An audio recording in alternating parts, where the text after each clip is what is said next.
بسم اللہ الرحمن الرحیم۔ سورۃ الذاریات کے فضائل۔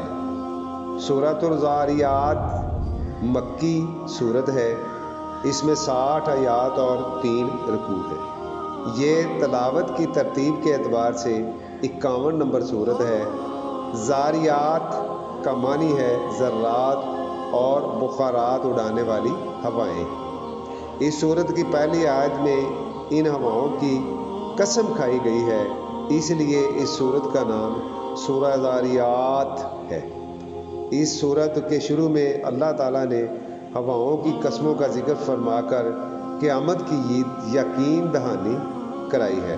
پھر قیامت کا انکار کرنے والوں کی مذمت بیان کی گئی ہے۔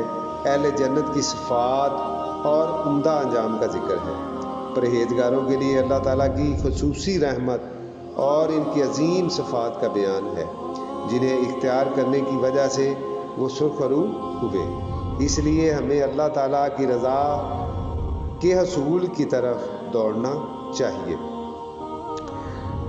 حضرت ابراہیم علیہ السلام کی مہمان نوازی اور فرشتوں کی طرف سے انہیں ایک صاحب علم بیٹے کی بشارت کا ذکر ہے۔ اس کے ساتھ ساتھ نافرمان قوموں یعنی حضرت لوط علیہ السلام کی قوم، آل فرعون، عاد، سمود اور حضرت نوح علیہ السلام کی قوم کا عبرتناک انجام بیان کیا گیا ہے۔ پھر بتایا گیا ہے کہ جنات اور انسانوں کی تخلیق کا مقصد اللہ تعالیٰ کی عبادت ہے۔ آخرت میں نافرمانوں کے لیے ہلاکت کی بری خبر دی گئی ہے۔ سورہ ذاریات میں بتایا گیا ہے کہ ملاقات کا ایک ادب یہ ہے کہ گفتگو کا آغاز سلام سے کیا جائے۔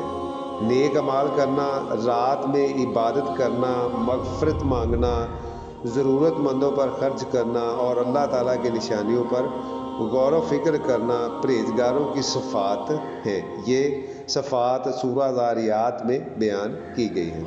ان لوگوں کو اللہ تعالیٰ جنت کی نعمتوں اور خصوصی عنایات سے مشرف فرمائے گا۔ ہمارا اپنا وجود بھی اللہ تعالیٰ کی قدرت کی ایک نشانی ہے۔ سورہ ذاریات میں بتایا گیا ہے کہ گفتگو کا آغاز سلام سے کیا جائے۔ ہمیں اللہ تعالیٰ کی رضا کی حصول کی طرف دوڑنا چاہیے۔ آمین۔ السلام علیکم۔